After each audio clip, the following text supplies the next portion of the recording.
पुत्रदा एकादशी की व्रत कथा। पुत्रदा एकादशी का व्रत हर वर्ष पौष के महीने की शुक्ल पक्ष की एकादशी को किया जाता है। इसे कई स्थानों पर वैकुंठ एकादशी भी कहते हैं। जो भी स्त्री या पुरुष पूरी श्रद्धा के साथ इस व्रत को करता है उसे संतान प्राप्ति का वरदान प्राप्त होता है। श्री युधिष्ठिर ने भगवान श्री कृष्ण से कहा कि कामिका एकादशी का वर्णन मैंने विस्तार से सुना, अब आप मुझे पुत्रदा एकादशी की कथा सुनाइए। भगवान श्री कृष्ण ने कहा, अब मैं तुमसे पुत्रदा एकादशी की कथा कहता हूँ, ध्यान पूर्वक सुनो। भद्रावती नाम का एक राज्य था जिस पर सुकेतु नाम का एक राजा राज करता था। राजा सुकेतु की जो धर्मपत्नी थी उनका नाम शैव्या था, लेकिन उन दोनों की कोई संतान न होने के कारण राजा रानी बहुत दुखी रहा करते। संतानहीन होने के दुख को झेलते हुए एक दिन राजा ने अपना राजपाट अपने महामंत्री को सौंप दिया और अपनी पत्नी शैव्या के साथ वो वन के लिए चल दिए। राजा रानी ने आत्महत्या का मन बना लिया और घने वन के अंदर वो जाते चले गए। राजा रानी दोनों आत्महत्या करने की सोच रहे थे, तभी राजा ने कहा, आत्महत्या करना घोर और महापाप है।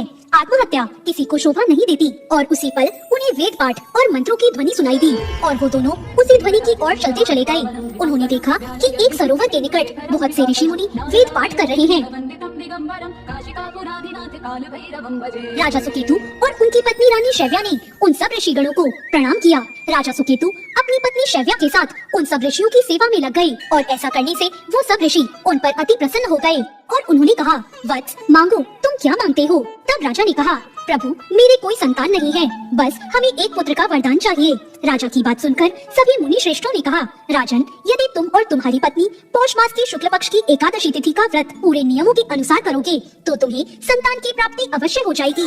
और ऐसा सुनकर राजा और रानी अपने राज्य भद्रावती आ गए और कुछ ही दिनों के बाद पौष महीने की एकादशी तिथि आई और फिर राजा सुकेतु और रानी शैव्या ने वैकुंठ एकादशी यानी कि पुत्रदा एकादशी का व्रत पूरी श्रद्धा के साथ किया, जिस कारण भगवान विष्णु उन पर बहुत प्रसन्न हो गए और उन्हें संतान प्राप्ति का वरदान दे दिया। कुछ दिनों बाद रानी शैव्या ने गर्भ धारण किया और 9 महीनों के बाद एक सुंदर बालक को जन्म दिया। राजा रानी तेजस्वी पुत्र पाकर धन्य हो गए। कहा जाता है कि कोई भी व्यक्ति अगर श्रद्धा रूप से भगवान विष्णु की पूजा अर्चना करता है और पुत्रदा एकादशी का व्रत करता है, उसकी सभी मनोकामनाएं पूर्ण होती है और उसे संतान की प्राप्ति होती है। दोस्तों, आपको ये व्रत कथा कैसी लगी कमेंट करके जरूर बताएं।